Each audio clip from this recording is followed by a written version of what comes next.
성도 여러분 안녕하십니까? 우리 앞사람 옆사람하고 이렇게 인사하겠습니다. 하늘에서 만날 사람 미리 만나 반갑습니다. 하늘에서 만날 사람 미리 만나 반갑습니다. 우리 가족끼리도 또 환하게 인사해 주시고 또 우리 서로가 이렇게 아름답게 인사할 수 있게 하신 우리 하나님께 감사를 드립니다. 오늘 손님이 오셔서 그런지 더 꽉 찬 느낌이 있는데요. 우리 하나님께서 더 큰 은혜로 우리 은하습교회를 복주시기를 간절히 소망합니다. 오늘 말씀의 주제는 주의 은혜를 전파하라. 주의 은혜를 전파하라 라는 말씀으로 함께 은혜를 나누겠습니다. 하나님의 말씀 누가복음 4장 18절에 있는 말씀입니다. 주의 성령이 내게 임하였으니 이는 가난한 자에게 복음을 전하게 하시려고 내게 기름을 부으시고 나를 보내사 포로된 자에게 자유를 눈먼 자에게 다시 보게 함을 전파하여 눌린 자를 자유롭게 하고. 아멘. 오늘 저는 어린이들이 드렸던 기도를 우리 함께 살피면서 오늘 말씀을 시작하려고 합니다. 사랑을 담아서 마리아라고 하는 6살 꼬마아이가 한 기도문입니다. 하나님은 천사들에게 일을 전부 시키시나요? 우리 엄마는 우리들이 엄마의 천사래요. 그래서 우리들에게 심부름을 다 시키나 봐요. 7살 데레사라고 하는 소녀가 드린 기도입니다.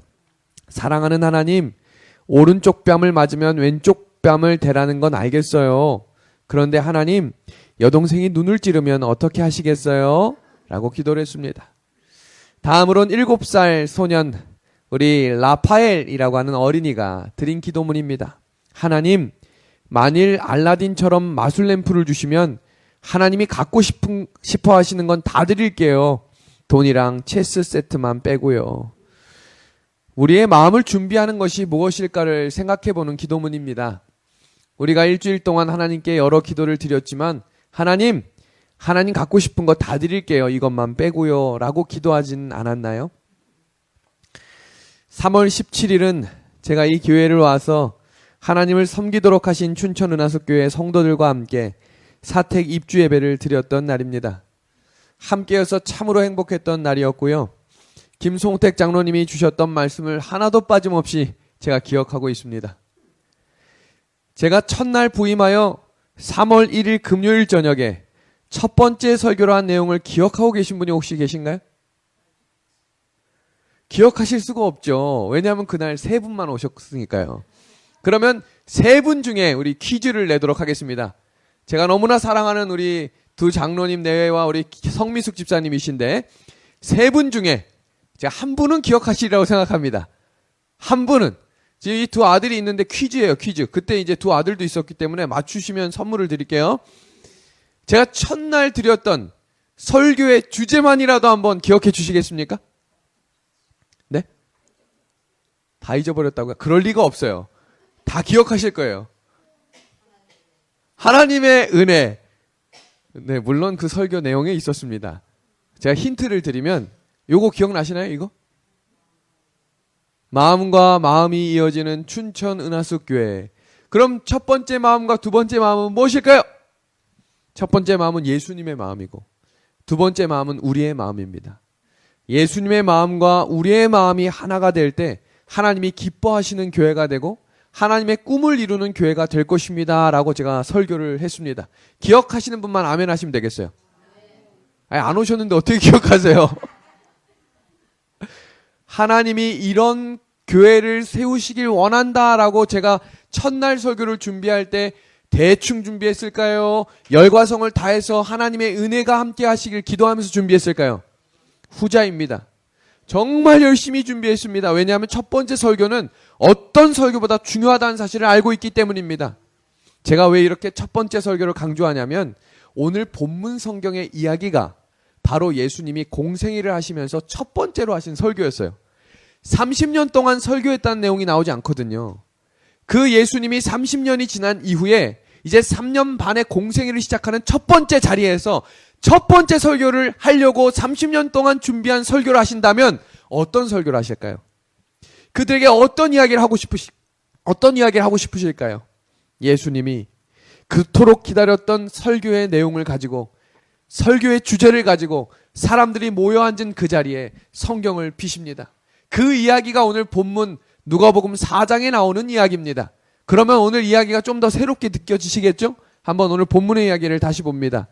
예수께서 그 자라신 곳 나사렛에 이르사 안식일에 늘 하시던 대로 회당에 들어가사 성경을 읽으려고 서심해. 이제 첫 번째 설교를 위해서 예수님이 성경을 피신 것입니다.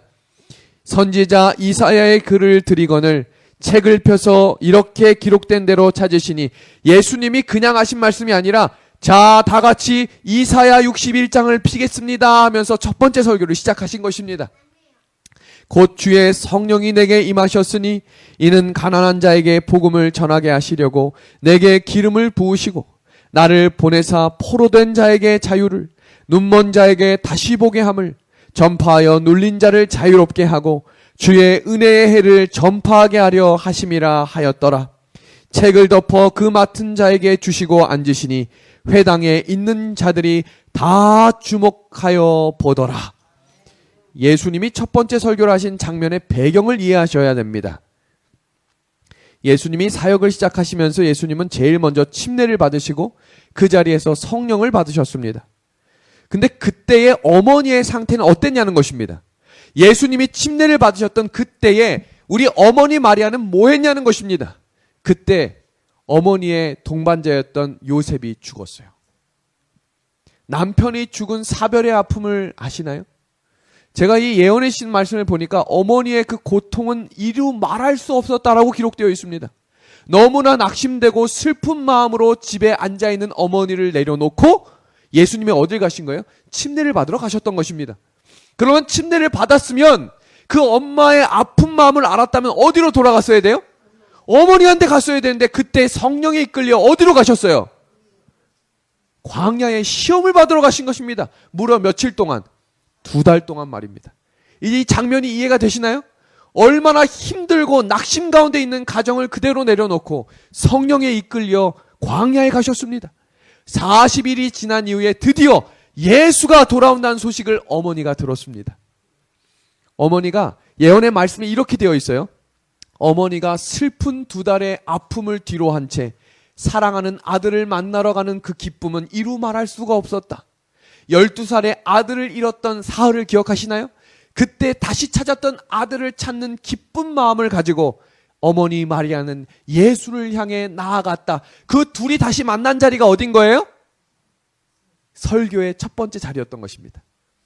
엄마의 낙심된 마음을 사랑하는 아들 예수가 도대체 어떤 말씀을 할까 기대하는 마음으로 앉아있고, 또 다른 사람들은 메시아라고 불리웠던 예수님이 도대체 어떤 설교를 할까 기대하는 마음으로 모였던 그 자리, 바로 그 자리가 예수님의 첫 번째 설교의 자리였습니다. 그때 예수님이 설교를 하시는 첫 마디가 가난한 자에게 복음을 전하라 라고 이야기하셨다는 것입니다. 여기서 이야기하는 가난함은 물질적인 것보다 영적인 것의 필요를 더 이야기하고 있다는 사실입니다. 이사야 선지자가 기록한 이사야 61장 1절의 말씀을 우리 다 함께 읽어주시면 좋겠습니다. 가난한 자에게, 시작. 가난한 자에게 아름다운 소식을 전하게 하려 하심이라. 나를 보내사 마음이 상한 자를 고치시며. 심한 좌절로 고통당하는 사람들을 포함하고 상심한 자들에게 예수님이 회복을 허락하시는 장면입니다. 그때 누구도 앉아 있었다고요? 어머니 마리아도 앉아 있었어요. 그 상한 마음에 위로가 있기를 기도합니다 라고 할 때 아마 어머니 마리아의 눈에서 눈물이 주르륵 흘렸을 것입니다. 그래, 우리 예수는 나의 아들이 아니라 하나님의 아들이셨지. 성도 여러분, 오늘날 이 시대는 말씀을 기갈하는 시대입니다. 아모스 8장의 11절엔 이런 말씀이 있습니다. 주 여호와의 말씀이니라. 보라, 날이 이를지라 내가 기근을 땅에 보내리니 양식이 없어 주림이 아니며 물이 없어 가람이 아니요 여호와의 말씀을 듣지 못한 기갈이라. 사람들은 음식이 있는 곳에 모여들게 되어 있습니다. 왜냐하면 먹어야 살기 때문입니다. 요즘 많은 성도들, 특히 개신교의 많은 성도들도 말씀이 홍수처럼 넘쳐나는 시대에도 사람이 은혜와 감동을 받지 못하는 시대가 넘쳐나기 시작했습니다. 어제 저녁에도 저에게 여러 통의 카톡이 왔어요. 목사님, 저에게도 말씀을 주십시오. 제 마음 가운데 이 영적 갈급함을 채울 수 있는 말씀을 카톡으로 좀 보내주시면 좋겠습니다. 왜 그럴까요? 젊은 청년들이 일주일 동안 매일매일 분주하고 바쁘게 살지만 말씀이 귀에 들어오지 않고 교회를 찾아와도 말씀의 은혜가 있지 않는 것입니다. 그러면 입을 열 때마다 목사님 욕을 하는 거예요. 와, 우리 목사님 설교를 왜 이렇게 못해? 도대체 무엇이 문제인지 모르겠어. 결국에 내 마음 가운데 팍팍한 심령 때문인 것을 잊고 말입니다. 홍수처럼 인터넷을 치고 유튜브만 쳐도 설교가 100건 이상, 150건 이상이 똑같은 내용으로 많이 나오지만 어떤 것을 클릭해도 내 마음이 채워지지 않는 이유는 자세히 생각해 보시면 내 마음에 성령이 없기 때문입니다. 가난한 자에게 복음을 전하라고 하셨던 이유는 천국의 필요를 느끼는 예민한 사람들이 되라는 말씀입니다. 하늘의 부에 대한 필요를 느끼지 못하면 하늘의 축복을 거절한다는 것입니다. 우리 영감의 글을 우리 같이 읽어주시겠습니까? 하늘의 필요를 시작. 하늘의 필요를 느끼는 것은 하나님의 은혜의 왕국에 들어가는 첫 번째 조건이다. 한 주간도 수고 많으셨습니다. 우리가 세상에서 살아가지만 하늘을 바라보는 믿음을 가진 재림 성도들이 되어야 합니다. 지금 전국에 세계에 있는 많은 재림 청년들이 제가 어제 한 통의 카톡을 보낼 때 뭐라고 대답을 했냐면 목사님의 카톡을 읽으니 내가 재림 청년으로 살아갈 수 있음에 감사를 느낍니다 라는 카톡들을 보냈어요. 제가 그때 어떤 이야기를 했냐면 그래, 있는 곳은 다르고 하는 일은 달라도 우리가 안식일이 다가오므로 재림 성도로 살아갈 수 있음이 감사할 수 있어야 한다라고 제가 단문을 했습니다. 우리가 분주하고 바빴지만 우리가 분주해서 하늘을 볼 수 있는 시간이 부족했지만 지금 이 시간에는 다시 우리의 눈을 들어 영적인 눈을 들어 하나님을 바라볼 수 있는 믿음의 눈을 허락하시기를 간절히 소망합니다. 재림을 기다리는 성도들이 되어야 된다는 것입니다. 예수님이 그토록 열심히 준비하신 첫 번째 설교를 듣고 두 가지 반응이 일어났어요. 이 말은 다른 말로 이야기해서 우리가 한 자리에 앉아 있지만 같은 말씀을 듣고도 다른 생각을 할 수 있다는 것입니다. 어떤 사람은 아멘을 하지만 아유 어떻게 졌다고 설교를 하지? 어떻게 저런 설교를 할 수 있지? 야, 참 설교 준비 안 했네. 무슨 말씀인지 아시겠어요? 같은 이야기를 듣는 그 자리에서 어떤 사람들은 보세요. 듣는 자의 마음이 감동되었다라고 되어 있는데 똑같은 자리에 앉아 있었음에도 불구하고 어떤 사람의 마음은 믿지 않으려 하였다라고 노력했다는 거예요. 아이 저 말은 거짓말일 거야. 아이 저 말은 가짜일 거야. 아 저 말이 뭐 은혜가 있겠어? 어떻게 같은 자리에 있는데 같은 말씀을 듣는데 같은 반응이 아닌 다른 반응이 있을 수 있을까요? 성경은 그런 이야기를 여러 번 우리에게 소개합니다. 120년 동안 노아는 같은 복음을 전했어요. 방주에 타라. 그러나 노아의 가족들은 그것을 감동으로 받아들였지만 거기에 앉아 있었던 수많은 사람들은 불신과 불평과 의심으로 대답했다는 사실입니다. 우리 이 구절 같이 읽어주시겠습니까? 시대의 소망에 나온 말씀이죠. 진리는 시작. 진리는 그리스도 시대에 인기가 없었다. 진리는 현 시대에도 인기가 없다. 엘리야 시대와 엘리사 시대에도 똑같은 일이 일어납니다. 엘리야가 회개하라고 이야기합니다. 예수님을 바라보자고 이야기합니다. 우리 다시 깨어나야 한다고 이야기합니다. 그때 수많은 사람들은 다 업신여겼다고 기록하고 있어요. 너나 잘 믿어라. 나는 내 갈 길 갈련다.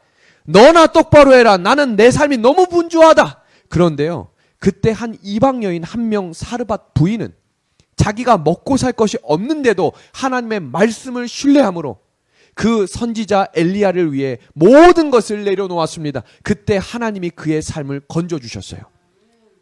엘리사 시대에는 문둥병자가 많았어요. 왜냐하면 당시에는 이방신이 너무 팽배했기 때문에 하나님이 그들을 놓았다라고 되어 있습니다.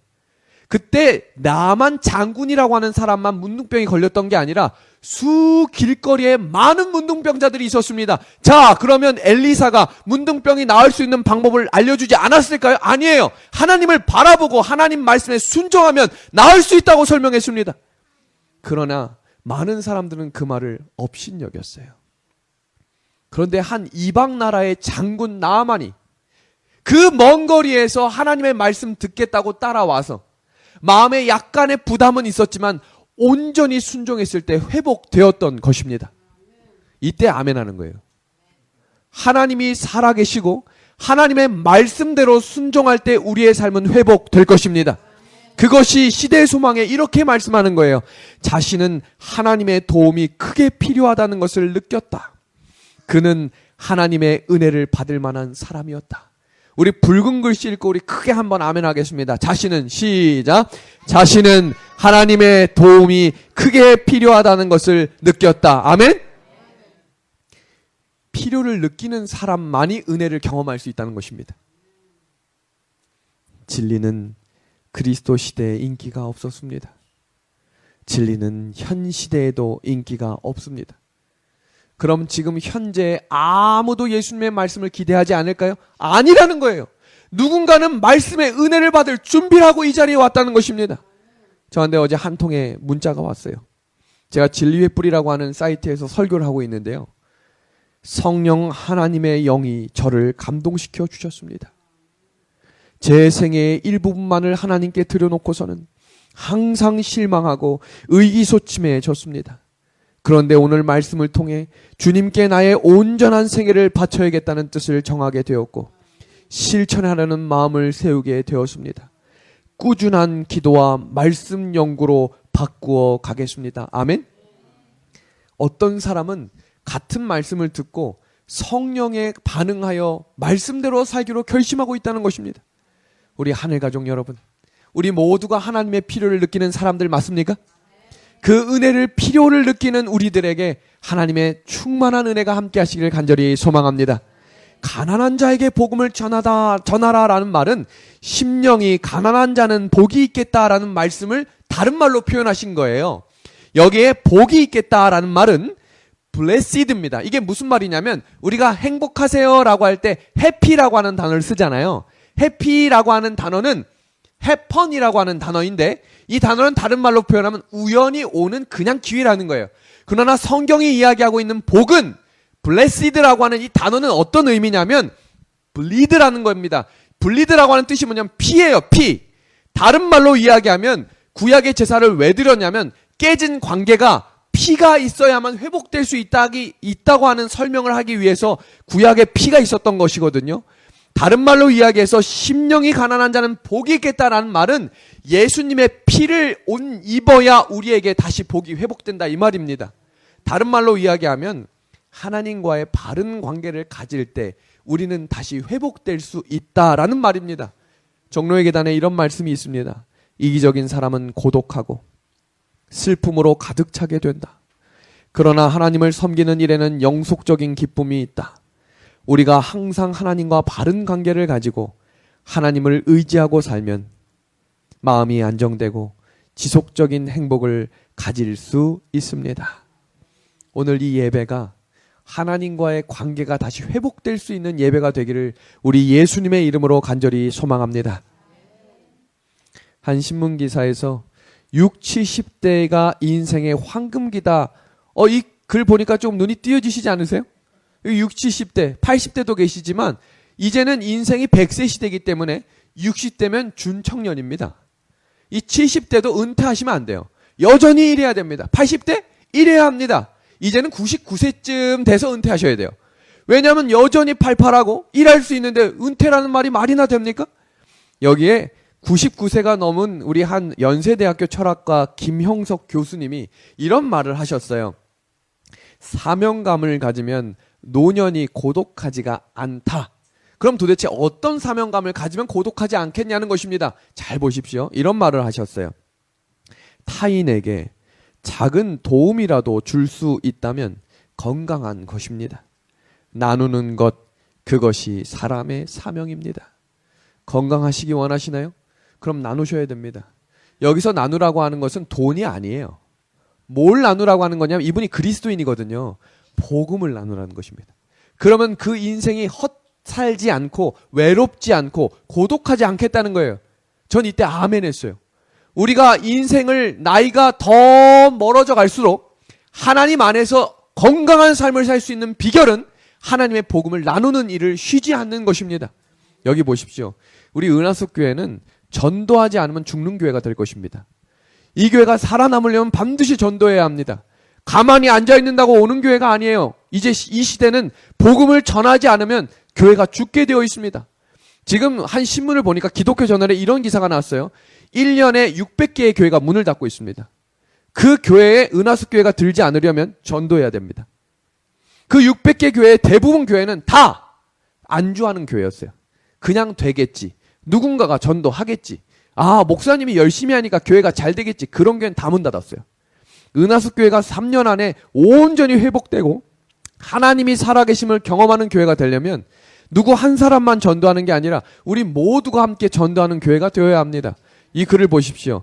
전도 잘하는 교회와 전도 못하는 교회의 특징은 교인들이 주중생활에 안 믿는 친구와 지속적으로 만나는 교회는 전도하는 교회입니다. 그런데 오직 주중에 교인들이 주중생활에 오직 믿는 친구만 만나면 그 교회는 전도하지 않는 교회입니다. 두 번째, 전도는 매일의 삶의 방식이라고 생각하는 교회는 전도하는 교회이지만 전도는 연중행사로 전도회가 있기 한 주 전부터 전도회를 준비하자, 한 달 전부터 준비하자라는 교회는 희망이 없다는 것입니다. 마지막 세 번째입니다. 소그룹 가까운 교인들이 함께 전도하는 교회는 살아나는 교회지만 어느 특별한 한 사람만 전도를 하면 그 교회는 죽는 교회라는 사실입니다. 기도하는 교회가 되어야 합니다. 그럼 도대체 무엇을 위해 기도하냐는 것입니다. 구체적인 내용입니다. 여기를 보십시오. 이름을 부르며 기도해야 됩니다. 누구의 이름을 부르냐면 우리 동네에 사는 이웃을 부르시면 됩니다. 제가 어제 깜짝 놀랄 만한 사실이 있는데 제가 이 춘천에 이사 온 지 3달밖에 안 됐지만 저에게 구도자가 몇 명이 있어요. 제가 아직 우리 교인들한테도 발표 안 했지만 제 미용실 원장님이에요. 왜냐하면 그 미용실 원장님은 적어도 한 달에 2번 이상은 만나요. 왜냐하면 제가 머리 자르러 갈 때 1번 만나고 우리 귀한 2 아들 머리 자르러 갈 때 만나는 거예요. 그럼 머리 자를 때 15분, 20분 동안 무슨 얘기하세요? 세상 얘기할 필요 없어요. 그 사람하고 그 얘기 안 해도 다 얘기하면서 살아요. 그럼 그동안 무슨 얘기하면 좋겠어요? 예수님 얘기해야죠. 왜 이사 왔는지 묻는 거예요. 복음 전하러 왔습니다. 뭐 하는 사람이에요? 비밀입니다. 제가 그렇게 2달, 3달이 지나서 어제 무슨 얘기를 하냐면 제 아이가 서울로 이 전학을 준비하는데 구리 쪽으로 간다는 거예요. 구리에 누가 있어요? 36이 있잖아요. 제 아이가 어느 학교 다니냐고 묻더라고요. 춘천 36 다닙니다. 그랬더니 뭐라고 하는지 아세요? 아유, 그렇게 좋은 학교 다니세요? 네, 은혜로 다닙니다. 그랬어요. 그 학교 다니려면 쉽지 않을 텐데. 쉽지 않지요. 하나님 은혜 없으면 못하죠. 근데 그분이 마음속으로 어떤 마음을 갖고 있냐면 36에 보내고 싶다라는 생각을 갖고 있는 거예요. 그래서 제가 뭐라고 이야기했겠어요? 제가 그 학교 가려면 추천서 써드릴 수 있는데 그랬더니 뭐라고 이야기했냐면 추천서 받으려면 어떻게 하면 되는 거예요? 그럼 제가 뭐라고 하겠어요? 교회에 오시면 됩니다. 그랬어요. 그러니 그분이 저한테 그분이 제 전화번호 알 필요 있어요? 없어요? 알 필요가 뭐가 있어요? 아는 사람이 아닌데. 근데 갑자기 저한테 어제 전화번호를 묻는 거예요. 저 죄송한데 혹시 제가 전화번호를 드렸어요. 언제든지 도와드릴 테니까 저에게 전화하십시오. 성도 여러분, 우리의 삶이 그분이 오실지 안 오실지 몰라요. 그런데 저는 오늘부터 우리 성도님들이 기도하실 때마다 제 이름은 저도 몰라요. 미용실 원장님을 위해 기도해 주시길 바랍니다. 그러면 어느 날 그분이 그 딸과 함께 이곳에 앉아 있을 수 있는 은혜를 하나님이 주실 것입니다. 자, 한번 따라할까요? 준비된 영혼은 준비된 사람에게 보내신다. 그겁니다. 전도를 어떻게 하는지 묻지 마시고 기도하는 거예요. 여기서 내 이웃의 이 기도는 그분한테 허락받고 기도하실 필요 없어요. 저주하실 거 아니잖아요. 그분을 위해 축복 기도해 주실 거잖아요. 그럼 그분의 이름을 알면 그냥 기도하시는 거예요. 하나님 그분을 축복하시고 인도해 주십시오. 그리고 정기적으로 나를 필요로 인해 만나는 사람들이 있을 것입니다. 우리 박영숙 집사님 만나는 사람이 얼마나 많은지 몰라요. 달걀 아주머니 만나죠. 13층 아주머니 만나죠. 저쪽 멀리 있는 아주머니 만나죠. 제가 만나보니까 그분들이 박영숙 집사님 다 좋아해. 그럼 그분들한테 복음을 전할 기회가 있는 거예요. 그분들을 위해 뭐 하라고요? 만나기 전에 기도하는 것입니다. 하나님 13층 부인을 만나러 갑니다. 도와주십시오. 적당히 만나셔야 돼요. 우리 장로님이 너무 만나는 거 싫어하시니까. 달걀 아주머니를 하루에 한 번씩은 만나시더라고요. 그럼 그 아주머니 우리 교회도 오시잖아요. 교회 오실 때도 달걀 아주머니를 위해 기도하는 것입니다. 그래서 저희가 오늘 직원회 때 결의하지만 블레싱 기도 카드라는 걸 만들어서 이 벽이 도배될 때까지 한번 다 붙여볼 생각이에요. 그 도배가 되는 순간 하나님이 그 사람들을 이곳에 보내주실 것입니다. 하나님은 기도하는 자에게 기회를 주시고 기도하는 자를 위해서 준비된 영혼을 보내주실 것입니다. 한 교회를 보세요. 이 교회를 제가 지금 우리 교회를 위해서 얼마나 공부를 많이 하는지 몰라요. 교회가 살아나려면 어떻게 해야 되나? 제가 제 돈을 주고 인터넷 강의를 들어요. 근데 살아나는 교회의 특징을 보니까 이 교회가 시작한 지 5년이 안 됐는데 30명에서 출발해서 지금 700명 교인이 됐어요. 도대체 어떤 방식으로 하길래 이 목사님이 특별히 설교를 잘하시나? 아무리 설교를 들어봐도 그런 것 같지가 않아. 그럼 이 교회는 무엇이 있는가 봤더니 30명 모두가 전도하는 거예요. 생각해 보세요. 30명 모두가 1년에 한 명만 전도하면 몇 명이에요? 60명. 60명 모두가 같은 마음을 품고 1년에 한 명씩만 전도하자. 그럼 내년에 몇 명이에요? 120명. 그 120명이 똑같은 마음을 품고 우리 1년에 한 명씩만 열심히 전도하자라고 하면 2년 후에 몇 명이 되는 거예요? 240명. 그렇게 이 교회가 성장했더라고요. 근데 성장하는 원리를 보니까 블레싱 카드를 썼더라고요. 한 사람이, 어떤 사람은 10명의 이름을 적어놓고 교회를 올 때마다 앉아서 기도하는 거예요. 하나님 이분을 축복하시고 이분을 축복하시고 이분을 축복하십시오. 어느 날 그분이 와가지고 거기에 자기 이름이 있는 걸 보고 깜짝 놀란 거예요. 내 이름 여기 왜 있어? 그랬더니 내가 사실 1년 동안 당신 위해서 기도했어. 그분이 이제 오셔가지고 또 다른 사람 10명을 적어놓고 기도하는 것입니다. 해보세요. 전 이런 교회를 한번 만들어 보고 싶어요. 하나님을 위해서 기도하는 교회. 그분들이 오든지 안 오든지 우리가 그분들을 욕하는 거 아니잖아요. 그분들을 축복해주기 위해 기도하는 거잖아요. 하나님은 그런 기도를 받으시겠다고 약속하셨습니다. 그런데 이렇게 성장한 교회가 한 교회가 아니라 수두룩해요. 근데 우리가 몰랐던 거예요.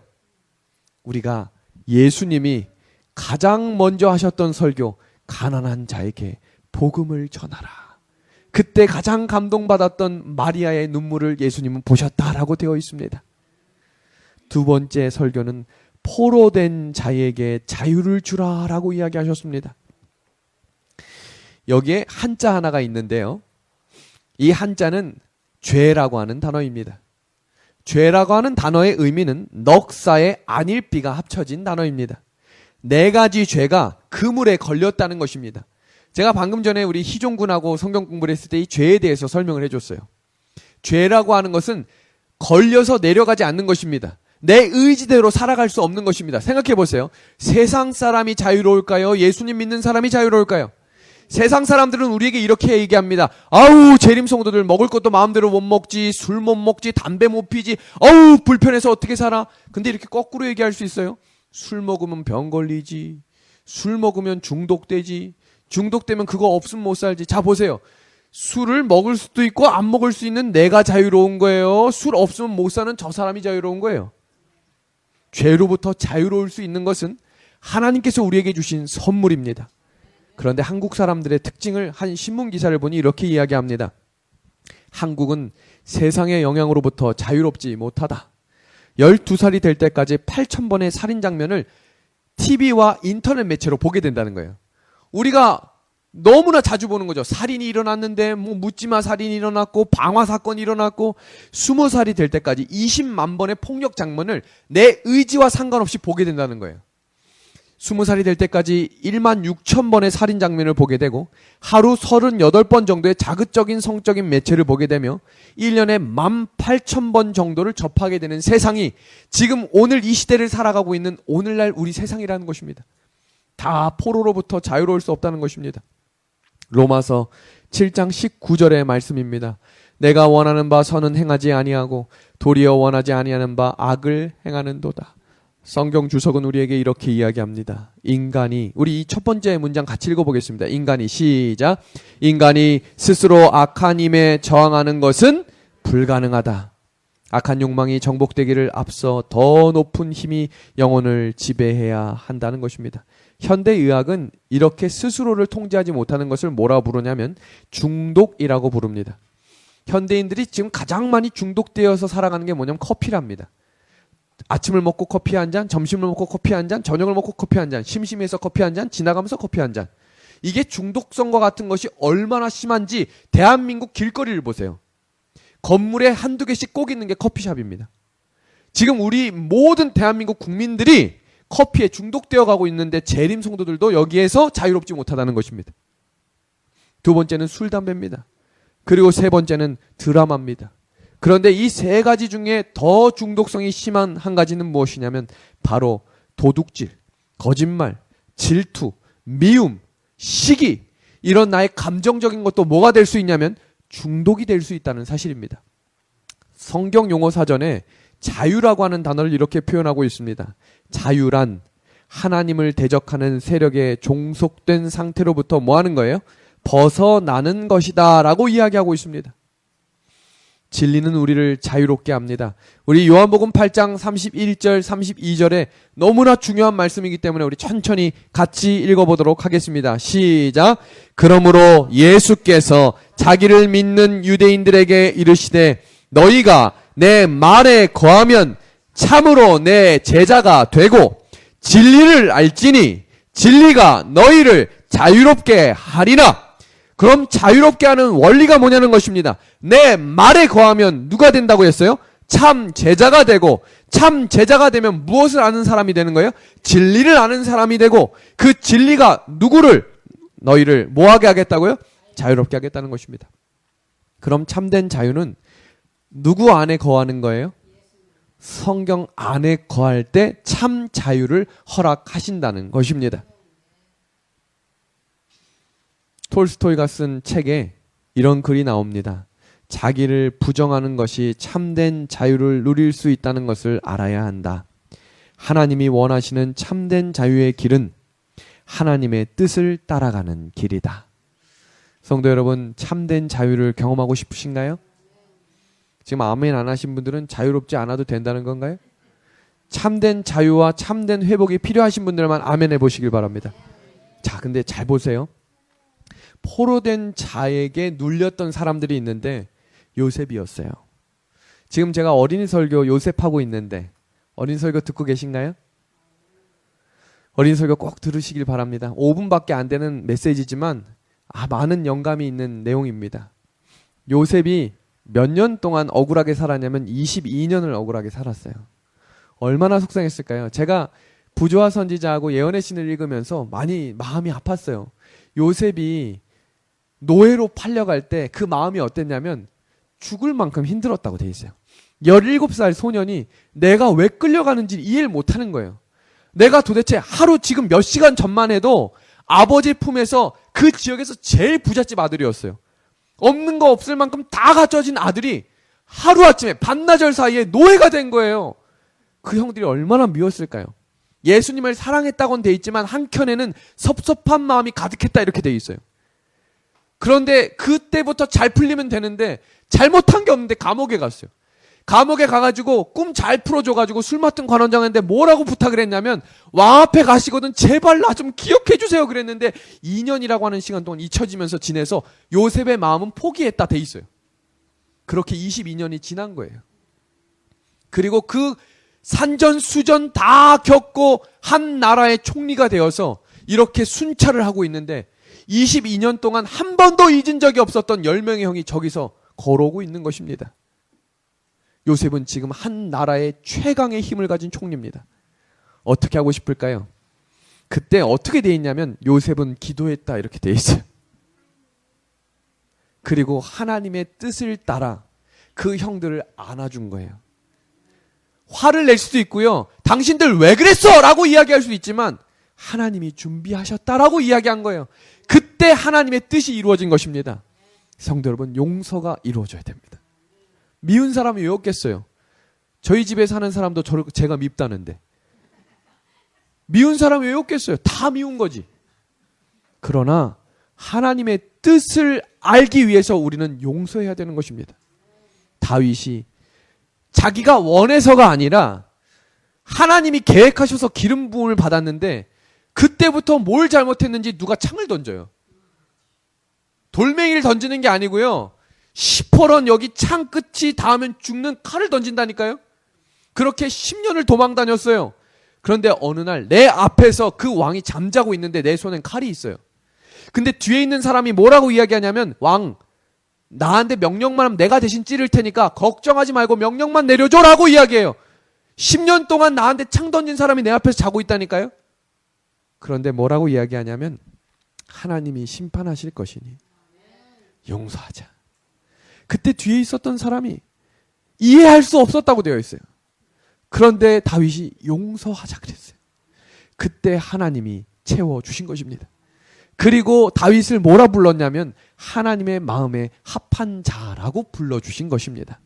성도 여러분, 우리가 다른 사람의 잘못을 깊이 생각하면 우리도 그와 같은 형상으로 변화된다는 사실입니다. 잘못된 것을 묵상하지 마시고 하나님을 묵상하심으로 그 사람을 용서하시기를 바랍니다. 잠언 24장 29절입니다.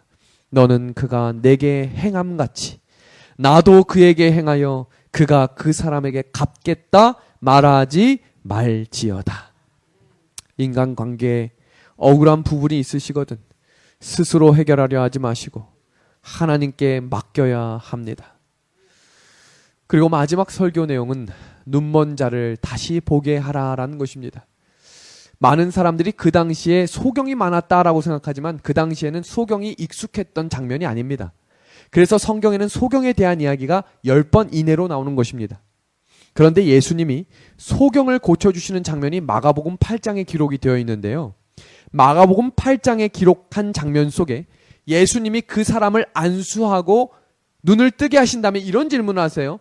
무엇이 보이느냐라고 했을 때 그 사람이 뭐라고 대답하냐면 우와 사람이 보입니다 라고 하자 그래 됐다라고 이야기하지 않으시고 너 다시 눈 감아야 되겠다. 그리고 그 사람의 눈을 다시 안수하시고 눈을 뜨게 하셨어요. 그리고 그 사람에게 다시 질문합니다. 뭐가 보이느냐라고 했을 때 뭐라고 했어요? 예수님이 보입니다 라고 했습니다. 성도 여러분, 지금 뭐가 보이시나요? 목사님 보입니다 하면 다시 눈 감으셔야 돼요. 다시 안수 받으셔야 됩니다. 그리고 다시 눈을 떠서 이제 누가 보이는 거예요? 성경이 곧 누구예요? 태초에 말씀이 계시니라 예수님이 보이셔야 되는 것입니다. 자, 지금부터 옆 사람에게 이렇게 인사하겠습니다. 눈을 뜨세요. 그리고 지금부터 한 가지 퀴즈를 낼 텐데요. 자, 보세요. 여기에 너무 익숙한 사진이죠? 이 사진을 보시면서 숨은 그림 찾기, 틀린 그림 찾기를 할 텐데 지금 여기에 그림이 깜빡깜빡이면서 5개의 틀린 것이 나옵니다. 아주 집중해서 보셔야 보입니다. 지금부터 5초 동안 찾아보도록 하겠습니다. 시작. 하나, 둘, 보이시나요? 셋, 넷, 5. 보이셨나요? 몇 개 찾았어요? 2개. 우리 3개 이상 찾으신 분 계시나요? 그럼 2초 더 보여드리겠습니다. 시작. 하나, 둘, 됐습니다. 이거를 변화맹이라고 하는데요. 보이는 것이 변할 때 뇌가 인식하기 전에 변화가 되는 것을 변화맹이라고 한대요. 그 말은 뭐냐면 지금 틀린 그림을 찾기가 어려우신 거예요. 그런데 이 장면을 2가지로 놓고 찾으시면 찾기가 쉬우실 거예요. 자, 한번 찾아볼까요? 보이시나요? 아, 네. 장로님 넘어갈 것 같다고요? 안 넘어가요, 안 넘어가요. 이 건물 안 넘어가는 거예요. 아, 삐뚤어졌다고? 네, 우리 창문 정답입니다. 네, 그리고요. 구름 정답입니다. 그리고요.